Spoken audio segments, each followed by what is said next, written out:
I trusted him with my heart, my dreams, everything. I'm Maria, and I built a company from scratch with the man I loved, only to find out he was cheating, stealing my designs, and planning to erase me like I never existed. He called me emotional, dead weight. He thought I'd shatter and vanish, but I didn't cry publicly. I didn't fight dirty. I went silent and started moving. Quiet evidence, hidden truths, perfect timing. One by one, his lies collapsed, his money dried up, his perfect life fell apart until he had nothing left. This is my story of betrayal, quiet revenge, and the ultimate comeback. Stick around till the end. You'll see how I turned pain into power. My name's Maria. Back in 2018, I thought I had finally built the life I'd always dreamed of. I was 28, living in a bright little loft apartment in downtown Austin, Texas, the kind with exposed brick walls, huge windows that let in golden sunlight, and a tiny balcony where I'd sip coffee while watching the city wake up. I was a senior UX designer at a fast-growing fintech startup. My days were filled with sketching wireframes, leading design reviews, and that rush you get when a client says, "This is exactly what we needed." I had amazing girlfriends who pulled me into spontaneous taco runs and live music nights, a mom in San Antonio who still sent me care packages of her famous enchiladas, and a quiet, steady confidence that I was good at what I did. Really good. But there was still this hollow spot inside me. Nights alone in that loft could feel too quiet. I wanted someone to share the victories with, someone who truly saw me, not just the designer, not just the friend, but all of me. That's when Ethan walked into my life. We matched on a dating app, but from the very first message, it felt different. He was 31, tall, with dark, wavy hair that always looked perfectly imperfect, and hazel eyes that crinkled when he smiled. He owned a small software development agency that was starting to gain real traction in the Austin tech scene. On our first date, tacos and margaritas at a food truck park, he leaned in and said, "Maria, the way you talk about design, it's like you're painting pictures with your words. I've never met anyone who sees things the way you do." My heart did this little flip. No one had ever made me feel that valued, that special in a single conversation. It moved fast, really fast. Late night talks turned into weekends together. He listened when I ranted about office drama. He celebrated every win with me. 8 months in, he sat me down one evening, took both my hands, and said, "Babe, you're wasting your talent at that corporate job. Come work with me. Be my creative director. We'll build this agency into something huge, together." His eyes were shining with excitement. "You handle the vision and design, I'll bring in the clients and code. We're unstoppable as a team." I said yes. I gave my 2 weeks notice the next day. I poured everything into his company, rebranding it, redesigning the website, creating pitch decks that landed us our first six-figure contract. We worked side by side in coffee shops, then moved into a bigger loft together. Exposed brick, dual desks facing each other, string lights draped across the ceiling. It felt like we were building an empire and a future at the same time. I trusted him completely.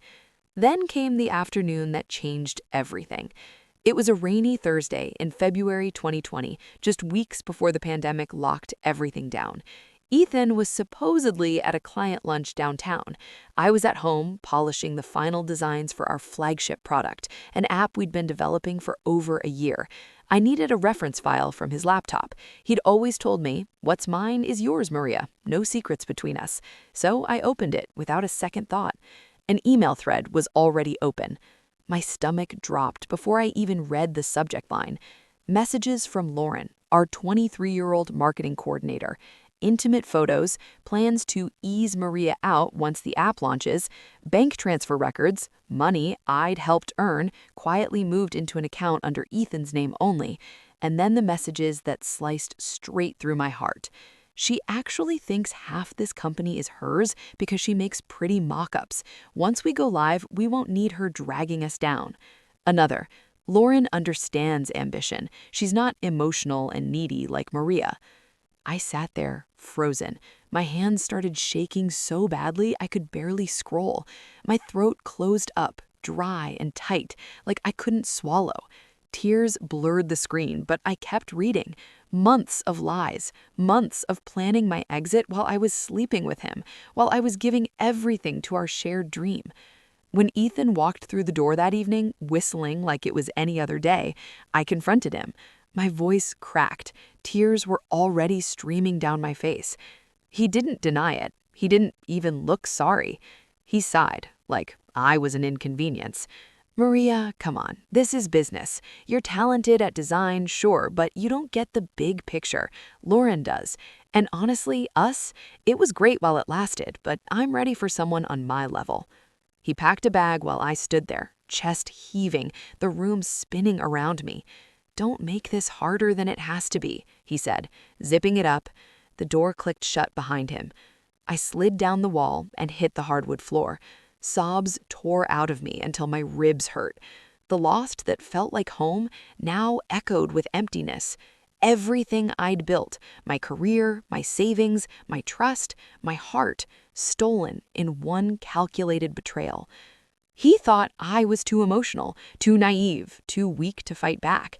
As the rain hammered against the windows and the city lights blurred through my tears, something deep inside me shifted. Beneath the devastation, a tiny ember sparked to life. He was wrong about me, and one day he would feel just how wrong. The days after Ethan walked out blurred into one long, gray ache. I barely left the loft. I'd wake up in the middle of the night reaching for him, heart racing, only to remember he wasn't there, that he'd chosen her. The bed felt too big, the sheets too cold. His side still smelled faintly of his cologne, and I hated myself for not washing them right away. I couldn't bring myself to touch anything that was his. Not yet. The silence in that apartment was crushing. Every corner held a memory. Late nights working on pitches at the kitchen island, laughing over takeout, slow Sunday mornings tangled up on the couch, dreaming out loud about the future. Now it all felt like a lie. I'd catch myself staring at the spot where we'd hung that big framed photo of us at Lady Bird Lake, him kissing my cheek while I grinned like an idiot. I took it down the second week, couldn't look at it anymore, but the blank space on the wall hurt almost as much. Friends tried to help at first, group texts full of heart emojis and "we're here if you need us." My best friend Sophia came over with wine and stayed until 3 a.m., letting me ugly cry into her shoulder. "He's trash, Maria, absolute trash," she kept saying. But even Sophia had to go back to her life eventually. Everyone did. And then it was just me, alone with the wreckage. The real bleeding started when the company cut me off completely. One morning, I opened my laptop to check Slack, old habit, and everything was gone. My account disabled, email bounced, shared drives locked. Ethan sent a single, icy message to the whole team.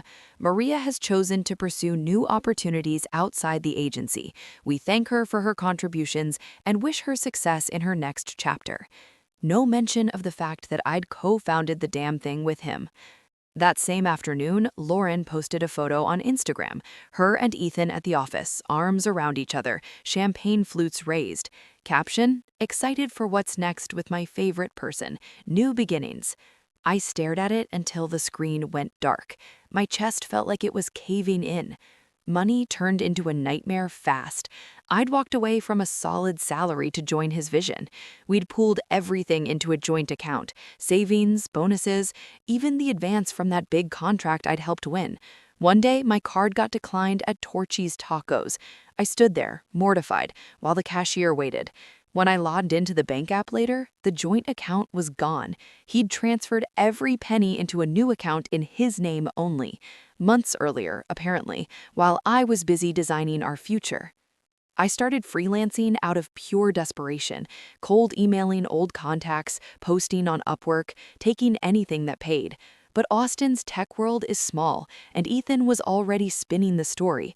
Clients I'd known for years suddenly went radio silent. One finally replied, "We adore your work, Maria, but Ethan mentioned you'd been missing deadlines toward the end. We're going in a different direction." Missing deadlines. I'd never missed a single one. He was rewriting me out of existence, and people believed him. I'd lie awake at 2 a.m. scrolling through his LinkedIn, post after post about record growth, incredible team momentum, photos of him speaking on panels, Lauren always tagged, always smiling at his side, like she'd earned her place there, my place. Then came the text that twisted the knife deeper. One random Tuesday night, my phone buzzed. Ethan, hey, cleaning out old files. Found some of your wireframes in the trash folder. Want me to send them, or should I just delete? He attached a screenshot, my original app designs, the ones I'd stayed up weeks perfecting, now stamped with Lauren's name and a newer date. I didn't reply. I couldn't. My hands shook so hard I dropped the phone. Rage surged through me so hot I saw spots. I screamed into a pillow until my throat was raw. Then the tears came, ugly, choking sobs that left me gasping on the floor. How had I been so blind, so trusting? I replayed every moment, searching for the signs I'd missed. Every I love you now felt poisoned. Every shared dream felt stolen. Shame settled in like a second skin. I started doubting everything about myself. Was I too emotional, too needy? Had I really been dragging the company down? Maybe he was right. Maybe I didn't belong in his world. But beneath the shame, something darker was growing. Resentment. Cold, steady, unrelenting. I'd catch myself whispering into the dark, "This isn't over." I didn't know how I'd fight back yet. I didn't have a plan. I had nothing but screenshots, a broken heart, and rent coming due. But that ember from the first night, it wasn't dying. It was learning how to burn. By the fall of 2020, the world outside my windows had gone quiet. Masks, lockdowns, empty streets. But inside my loft, the noise in my head was deafening. Freelance gigs had almost completely dried up. Clients vanished, savings were gone. I sold my beloved iMac to pay rent, then my Apple Watch, then the vintage leather jacket I'd saved up for years to buy. I ate the same thing every day, rice with whatever cheap protein I could find. Some nights I skipped dinner altogether and told myself I wasn't hungry. My mom called every Sunday, her voice soft and worried. "Mija, let me send you money, just this once." I always said no. Pride was one of the last things I had left, and I clung to it like a life raft. Then October delivered the knockout punch. A thick envelope showed up in my mailbox, return address from a fancy downtown law firm. I knew before I even opened it. My hands shook as I tore it apart in the elevator. Ethan was suing me. Not just cutting me out, not just stealing what we'd built, he was coming for what little I had left. The letter claimed I'd violated my non-compete, stolen proprietary designs, and misused company resources. He was demanding $75,000 in damages plus legal fees. Attached were exhibits, screenshots of files with timestamps altered to make it look like I'd copied work after I left. My original wireframes, now dated months later, with Lauren's name watermarked across them. I read it standing in the kitchen, paper trembling in my grip. My throat closed so tight I couldn't swallow. Tears came hot and fast, but they weren't the helpless kind anymore. They burned. I called the only person I knew who might help, a college friend who'd gone into law. She agreed to look at it pro bono. An hour later, she called back, voice gentle. "Mija, the evidence he's fabricated is convincing on the surface. Fighting this could cost you everything you have left, even if you win. And it could take years." Years. I didn't have months. That same night, I did something stupid. I joined a virtual Austin tech networking event on Zoom, just to feel connected to the world I used to belong to. Ethan was the keynote speaker, from garage to growth, lessons in ruthless execution. There he was on my screen, polished suit, perfect lighting, that same charming smile that once made my knees weak. The host gushed about his incredible vision and record-breaking launch. Lauren sat just off to the side, visible enough to smile and wave when he thanked my brilliant partner in every sense of the word. The chat exploded with praise, fire emojis, clapping hands. inspiration, goals. I watched in silence, heart hammering so hard I felt it in my ears. He talked about cutting distractions, about making hard choices for the sake of growth, about surrounding yourself with people who elevate you. Every word was a blade aimed straight at me. I muted my microphone, closed the laptop, and sat in the dark. The tears came again, but this time they were different, fiercer, angrier. My whole body shook, not from weakness, from fury. I was done. Done waiting for fairness. Done hoping someone else would see the truth. Done letting him write the ending of my story. I opened my phone and pulled up the hidden folder I'd created months earlier, the one I hadn't touched since the night he left. Screenshots, emails, bank records I'd photographed before he locked me out, chat logs, timestamps he hadn't managed to erase. Proof, messy, raw, undeniable proof of everything he'd done. I stared at it for a long time. Then I whispered into the empty room, voice steady for almost a year. You thought you buried me, Ethan, but you just planted me. Something shifted inside my chest that night. The pain didn't vanish, it never really does, but it transformed. It stopped being a weight dragging me under and became fuel. Quiet, controlled, burning. I wasn't going to scream. I wasn't going to warn him.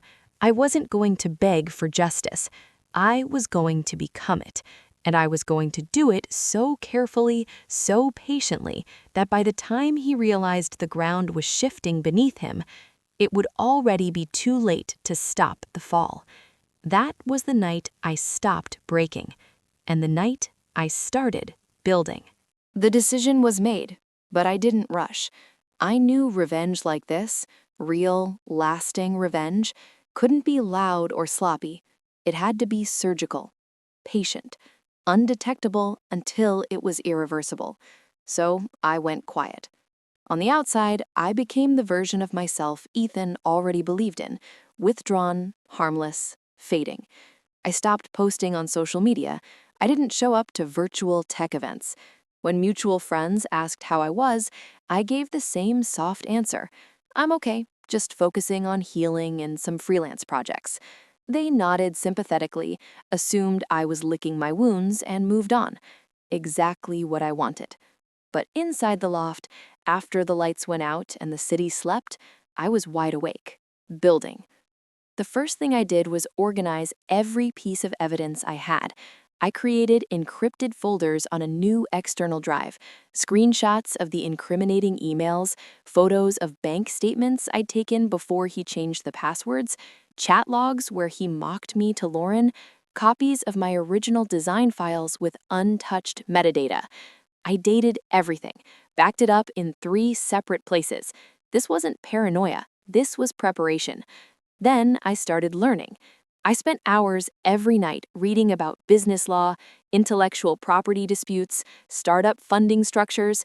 I watched YouTube videos on forensic accounting, joined private Reddit threads where founders shared war stories about toxic co-founders. I taught myself how investors vet companies, how due diligence works, what red flags make them walk away. I took notes like I was studying for the most important exam of my life, because I was. I also started watching Ethan and Lauren, not in a creepy way, just smart. I followed their public moves, the agency's Instagram, LinkedIn, the investor newsletters they bragged about being featured in. I tracked every new hire announcement, every client win they posted about. I noticed patterns. They were raising a Series A round. They'd brought on a venture capital firm from San Francisco as lead investor.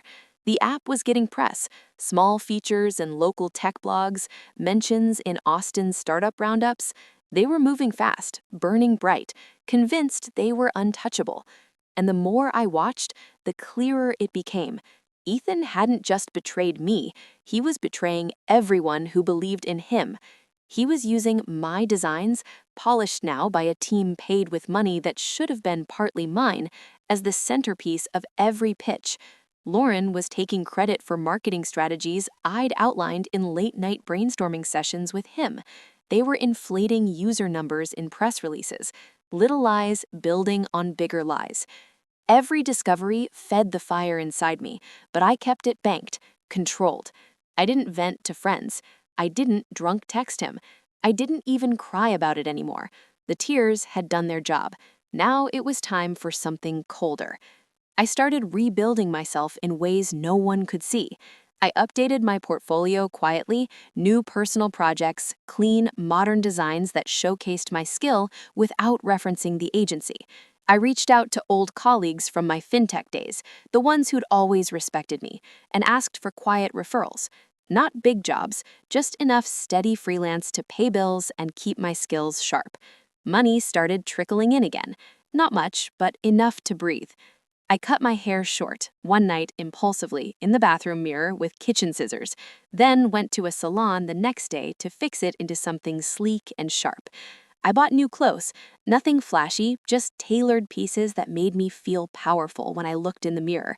I started running every morning before dawn, along the empty trails by Ladybird Lake. My body got stronger, my mind got clearer. On the outside, I was calm, composed, even gentle. Inside, I was sharpening every edge I had. One evening in early 2021, I got a notification Ethan had posted a photo from a rooftop investor dinner. Him and Lauren, glowing under string lights, clinking glasses with partners from the VC firm. Caption, "Grateful for the team that got us here. The best is yet to come." I stared at the photo for a long time. He looked so confident, so sure the past was buried. I closed the app, opened my evidence folder, and added the post to a new timeline I was building. He still thought I was broken. He still thought I was gone. He had no idea I was becoming something he couldn't control, something precise, something inevitable. And the scariest part for him, when the time came, would be how quiet I'd been the whole time. Because silence isn't weakness. Sometimes silence is the sound of someone planning your ending while you celebrate your beginning. I smiled in the dark. The transformation wasn't loud, but it was complete. Early 2021. The world was still half shut, but Ethan's agency was booming. Investor updates bragged about explosive user growth, strategic partnerships, and a Series A round that had just closed at a valuation that made my stomach twist. They were everywhere. Austin tech blogs, podcasts, even a small feature in TechCrunch. Ethan and Lauren on panels together, finishing each other's sentences, looking like the perfect power couple. I watched it all from the shadows, and I started moving. The first move was small, almost invisible. I knew their lead investor, Westbridge Ventures, had a standard due diligence process. I'd sat in on enough founder friends' fundraising horror stories to know what VCs hate most: surprises, hidden liabilities, co-founder disputes, anything that smells like fraud. So I created an anonymous Gmail account. No name, no photo, a burner number tied to it. Then I drafted an email. Short, professional, calm. No rage, no accusations that could be dismissed as bitter X. Subject: potential IP and co-founder concern, agency name. Body: gentlemen and ladies, I am a former early contributor to agency name with direct knowledge of its founding and core product development. There are documented inconsistencies regarding intellectual property ownership, revenue attribution, and co-founder equity that I believe warrant review before final tranche release. I am not seeking involvement or compensation, only to ensure investors are fully informed. I have time-stamped files, email records, and financial screenshots available if your diligence team wishes to review them privately and confidentially. Respectfully, a concerned party. I attached nothing yet, just the offer, enough to plant doubt without triggering defensiveness. I sent it to the partner's name was splashed across their press release, the one Ethan kept tagging in grateful LinkedIn posts. Then I waited. 3 days later, I saw the first ripple. Ethan posted a frantic-sounding update. Team grinding through some unexpected admin hurdles with the new funding. Appreciate everyone's patience as we dot I's and cross T's. Lauren's stories shifted from glamorous office shots to late nights with legal. They were being asked questions. I didn't smile. Not yet. This was just the seed. The second move was personal, and it hurt me to make it, but I did it anyway. I reached out to two of my oldest clients from my fintech days, the ones whose projects I'd led before I ever met Ethan, the ones who'd always said, "Maria, you're the reason we signed." I asked if they'd be open to quiet testimonials about my role in early agency wins. They agreed immediately. I had them write short, factual LinkedIn recommendations. Maria designed our entire user flow from scratch. Her vision was instrumental in our product's success. I didn't tag the agency. I didn't name Ethan. I just let the posts go live on my profile. Within a week, a journalist who'd been prepping a puff piece on the agency reached out to me for comment. "We're hearing conflicting stories about creative ownership. Care to clarify your involvement?" I kept it classy. I was the lead designer on the original product and several key client projects. I'm proud of the work I did. I wish the team continued success. No bitterness, no details. But the journalist dug, and when the article finally dropped, the glowing headline had changed. Instead of "Austin's hottest new power couple," it was "Rising Startup Faces Questions Over Co-Founder Credit." Ethan's name was still prominent, but now there was a paragraph about former creative director Maria, last name, whose contributions appear central to early designs. My name, in print, linked forever to the product they were selling as theirs. I watched the agency's social channels that day. Posts went quiet. Lauren's disabled comments on her latest photo. The third move was financial, and this one took patience. I'd noticed in their investor deck, leaked on a founder forum of course, that they were touting revenue from 3 major clients.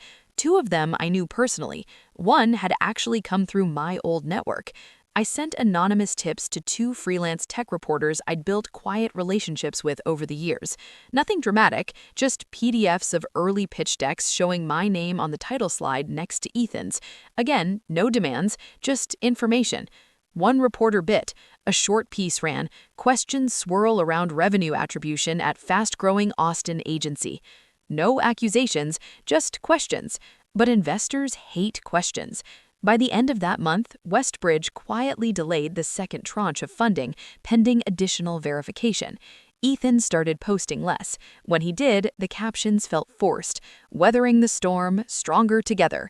Lauren's grid shifted to generic motivational quotes. They still didn't know it was me. They couldn't. I hadn't raised my voice once, hadn't posted a single rant, hadn't warned them. I'd just placed 3 precise seeds in the right soil, and they were starting to sprout. One night, I got a text from an unknown number. "Is this Maria? This is Investor Partners Assistant. Mr. Chen would like to schedule a confidential call regarding the agency. Would you be available next week?" I stared at the message for a long time. My hands didn't shake this time. They were steady. I typed back, "Yes, I'm available." Then I closed the phone, walked to the balcony, and looked out over the Austin skyline. The city lights glittered like they always did, but something felt different. The air tasted like the beginning of the end. Not mine, his. And the best part, he still had no idea who was holding the knife. He just knew he'd been cut, and he couldn't find the wound. Spring 2021. From the outside, Ethan and Lauren were still shining. The agency's website gleamed with new case studies, fresh headshots of a growing team, and quotes from satisfied clients. Their Instagram feed was a curated dream. Rooftop photos, award nominations, captions about building the future. But I could see the strain starting to show. And I was the reason. The delayed funding tranche from Westbridge Ventures wasn't just a hiccup anymore. It was a chokehold.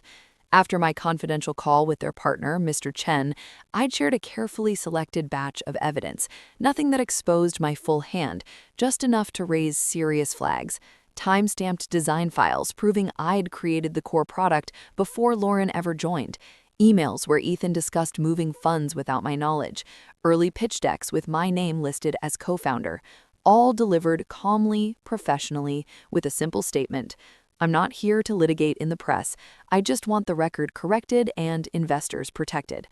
Westbridge didn't pull out. They couldn't afford the optics, but they tightened the leash. They demanded an independent audit, forensic review of financials, third-party verification of IP ownership. Suddenly, Ethan wasn't just building a company, he was defending it. I watched the fallout unfold like a slow-motion car crash. First came the paranoia. Ethan started scrubbing old posts, anything that mentioned co-founder or showed early team photos with me in them. Gone. The agency's Our Story page got rewritten overnight. My name vanished completely. Lauren's bio expanded to include instrumental in product vision from day one. I saved screenshots of every change. Then the team started jumping ship. Two senior developers I'd helped recruit gave notice within weeks of each other. One reached out to me privately. "Maria, something feels off. Ethan's paranoid, snapping at everyone. Legal is breathing down his neck. I'm out." Word spread quietly in Austin circles. Good talent doesn't stick around when the ship looks shaky. Ethan's posts shifted tone. Less celebration, more defensiveness. Grateful for our loyal team pushing through noise from outside distractions. Haters gonna hate, focused on building. Lauren stopped posting couple photos. Her grid turned into generic office shots and coffee aesthetics. The glow was fading. Then came the night that told me the pressure was really building. I was up late, as usual, reviewing the latest investor update they'd posted publicly. Buried in the fine print, minor delays in product roadmap due to enhanced diligence processes. Translation, we're bleeding cash waiting for money that might not come. My phone buzzed. Unknown number. I almost didn't answer. "Maria?" Ethan's voice, slurred, angry, shaky. My whole body went still. "How could you do this?" he hissed. "No hello, no pretense. Anonymous emails, talking to my investors. You're trying to destroy everything we built." I stayed silent, let him fill the air. "I know it's you," he went on, voice rising. "You think you're so smart, hiding behind lawyers and whispers. But you're nothing without me. You hear that? Nothing." I could hear music in the background, some bar downtown, glasses clinking, Lauren's voice faintly, "Babe, give me the phone." "You were dead weight, emotional, needy. I carried you." My chest tightened, but not with pain this time, with cold clarity. I finally spoke, voice low and steady. "Ethan, I don't know what you're talking about, but if someone's sharing concerns with your investors, maybe ask yourself why those concerns exist." Dead silence on his end, then a bitter laugh. "You're enjoying this, aren't you? Watching me sweat." "No," I said, "I'm not watching anything. I'm just living my life." I hung up. My hands didn't shake. My heart didn't race. I felt nothing for him. The man who once made my world spin now sounded small, desperate, cornered. And he was. The next week, a bigger crack appeared. A local tech blog ran a follow-up piece, "Trouble in Paradise, Funding Delays and Talent Exodus at Rising Austin Startup."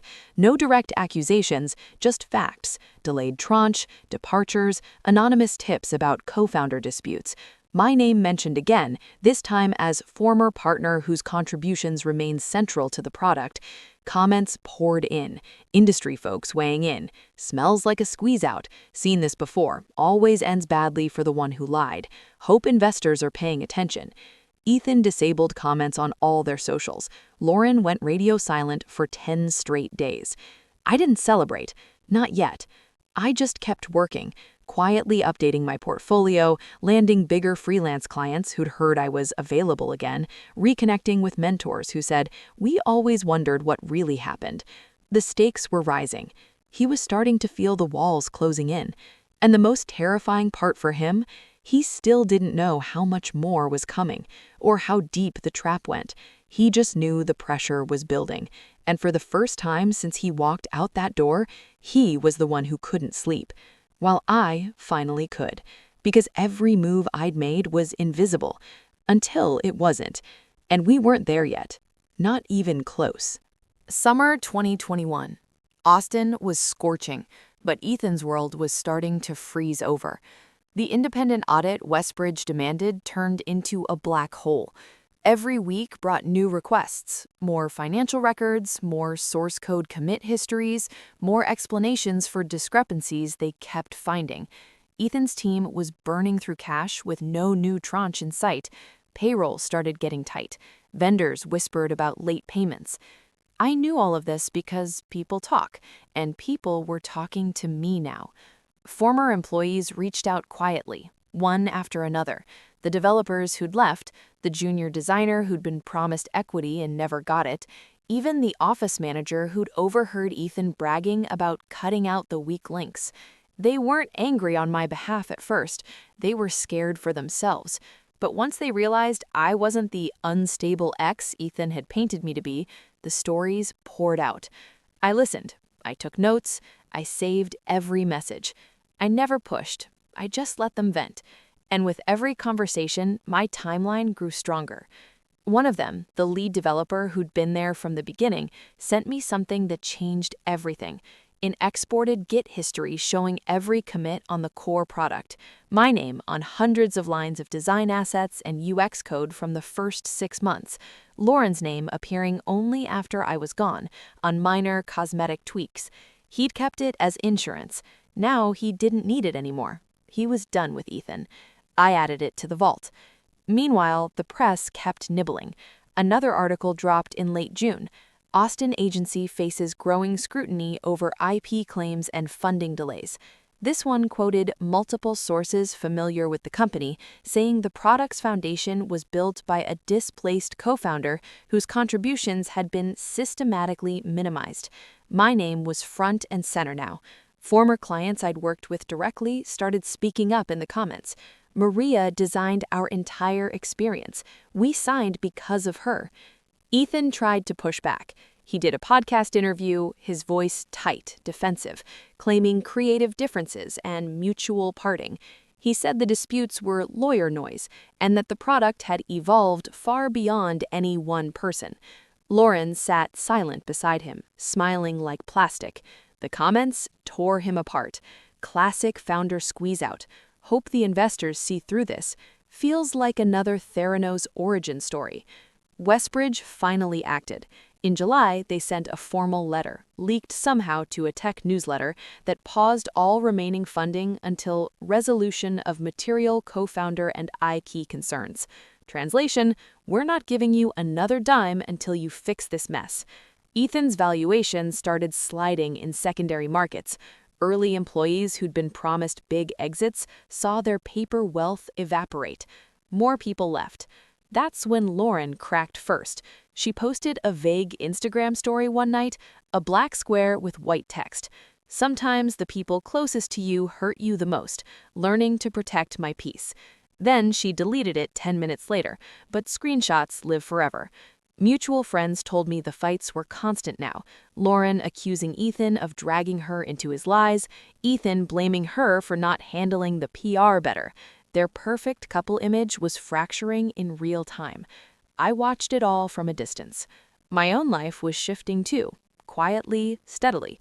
Freelance turned into retainers. Retainers turned into offers. A former mentor from my fintech days called.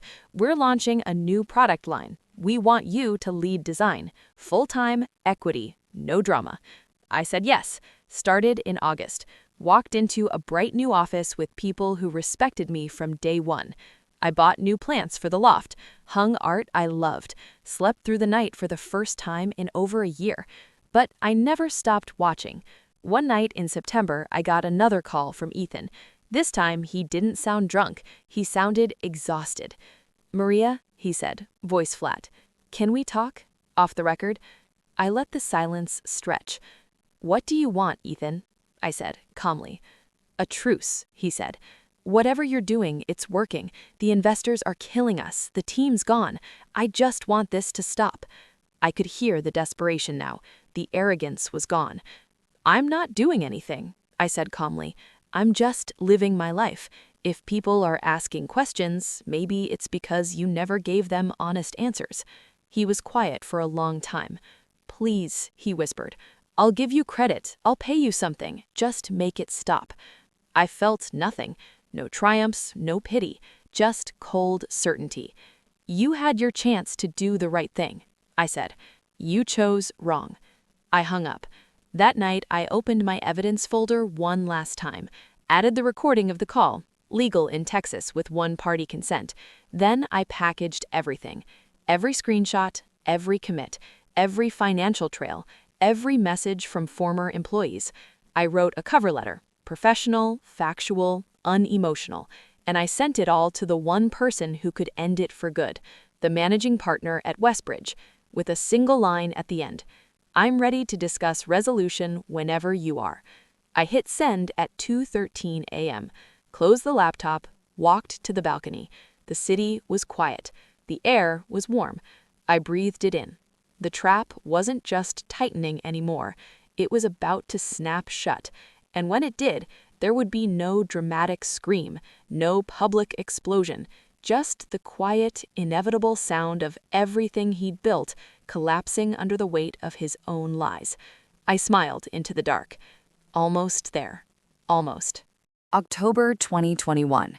The air in Austin turned crisp, but Ethan's empire was coming apart in real time. It started with a single email from Westbridge Ventures, forwarded to me by their managing partner. They were done.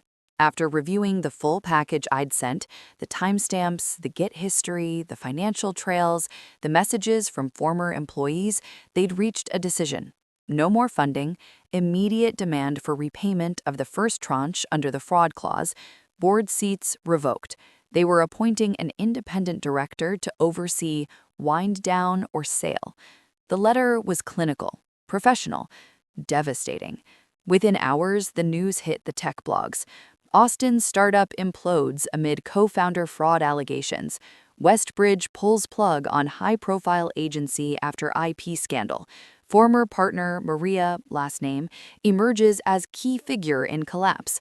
My name was everywhere now, not as the bitter ex, not as dead weight, as the architect whose work had been stolen. Journalists called nonstop. I gave one interview to a respected female founder podcast I'd always admired. Calm, factual, no tears. I trusted someone I loved with everything I had. He chose to erase me instead of sharing success. I didn't want revenge. I wanted the truth. And now the truth is out. The episode went viral. Thousands of shares. Messages flooded my inbox. Women who'd been squeezed out, pushed aside, lied to. Thank you for speaking up. This gave me courage. Your proof we can come back stronger. I read them all. Let them settle in my chest like warmth. Meanwhile, Ethan's world shattered publicly. The agency's website went dark for 2 days, under maintenance. When it came back, half the team page was gone. LinkedIn updates stopped. Their office, a sleek downtown space they'd bragged about, went up for sublease. Clients pulled out one by one, citing instability concerns. Lauren vanished from social media entirely. Her profile went private. Then 2 weeks later, she unfollowed Ethan. Mutual friends told me she'd moved out, taken her things while he was at a crisis meeting, left a note, "I can't be part of this anymore." Ethan tried to fight. He posted a long LinkedIn essay, defensive, rambling, claimed misunderstandings and overzealous investors, blamed anonymous attacks and personal vendettas, said he was pivoting to new opportunities. The comments were brutal. Own your mistakes, man. This is what happens when you screw over the person who built your product. Maria deserved better. So did your team. He disabled comments after an hour. Then came the day I'll never forget. I was at my new office, bright space, supportive team, equity in my pocket, when my phone rang. Unknown number. I answered. Silence on the other end. Then a voice I almost didn't recognize. Hoarse, broken. Maria. Ethan. I waited. "I lost everything," he said. No anger this time, just emptiness. The company's gone. Lauren's gone. My reputation, I can't even get interviews. No one will touch me. I stayed quiet. "I'm wrong," he whispered, "about all of it. I thought if I cut you out it would be cleaner, easier, that you'd just fade. I didn't think you'd fight like this." I could hear him breathing, shaky. "I'm sorry," he said. "I know it doesn't fix anything, but I am. I hate what I became." I closed my eyes. Part of me, the old Maria, wanted to comfort him, to say it was okay, to soften the blow. But I wasn't her anymore. "I appreciate the apology," I said, voice steady, "but this isn't about what you think of me now. It's about what you did then. and the truth doesn't need my forgiveness to stand." He didn't respond. "I hope you learn from this, Ethan. Really learn, not just lose." I hung up. No rage, no satisfaction, just release. That same week, the final pieces fell. A settlement came through Westbridge's lawyers. Quiet, no public trial. They wanted it buried fast. I didn't ask for millions. I didn't want blood.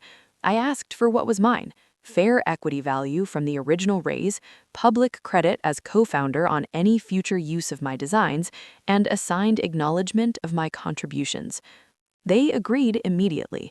The money hit my account 2 weeks later, enough to pay off debts, buy a small house on the east side, and invest in my own future. But the real payoff wasn't the check.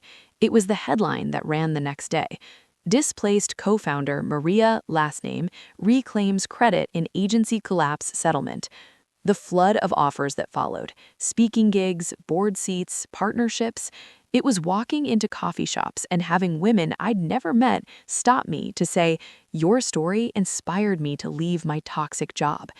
It was knowing the truth was finally louder than his lies. Ethan's image didn't just crack, it shattered. And I didn't have to raise my voice once. Not in public. I stayed composed, professional, quiet, while everything he'd built on deceit burned to the ground around him. The exposure was complete. The power was reversed. And the climax, the real one, was coming. Not with screaming, not with drama, but with the quiet, undeniable sound of justice finally speaking. Out loud. November 2021. The settlement was signed, the money wired, the headlines written. On paper, it was over. But the real climax, the moment I'd waited for without even fully admitting it to myself, came on a quiet Thursday morning. I was in my new office, sunlight pouring through the windows, when the notification popped up. A press release from Westbridge Ventures. Not buried in a blog, not leaked. Official. Westbridge Ventures announces resolution in agency name matter, recognition of co-founder contributions, and full withdrawal of support. I clicked it with steady hands. The statement was short, precise, devastating.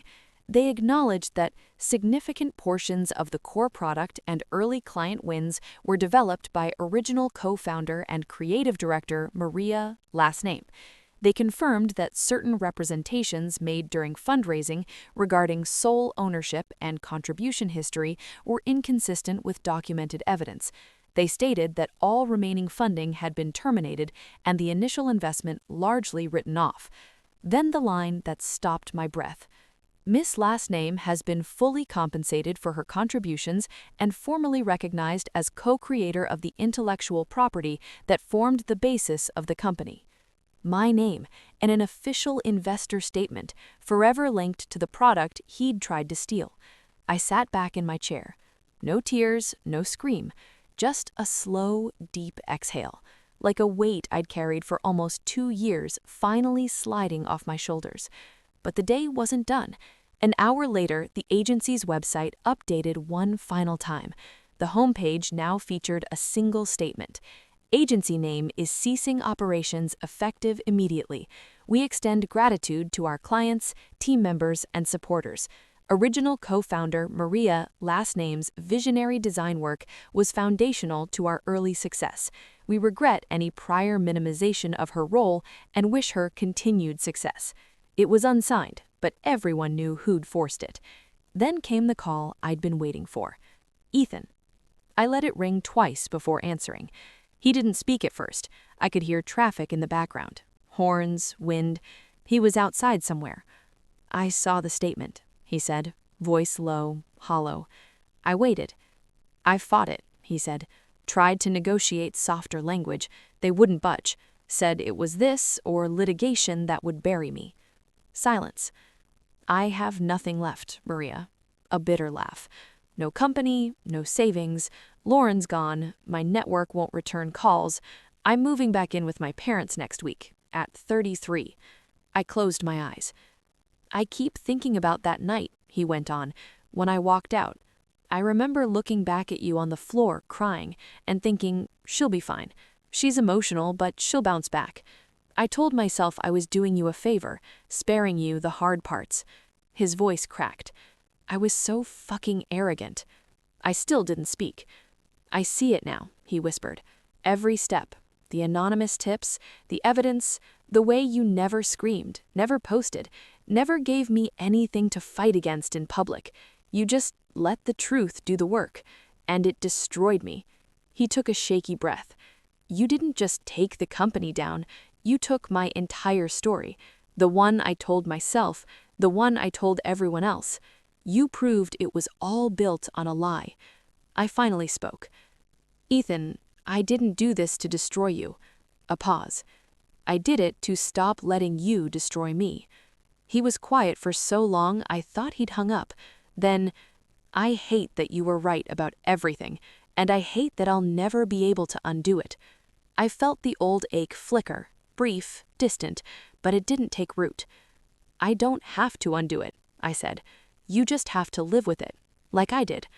I ended the call, stood up, walked to the window, looked out over Austin, the city that had watched me fall and rise. The power wasn't just reversed now, it was mine, completely. No anger left, no bitterness, just a deep, quiet peace. The girl who'd slid down the wall that rainy night, sobbing, believing she was nothing, she was gone. In her place stood a woman who'd learned that real power doesn't scream.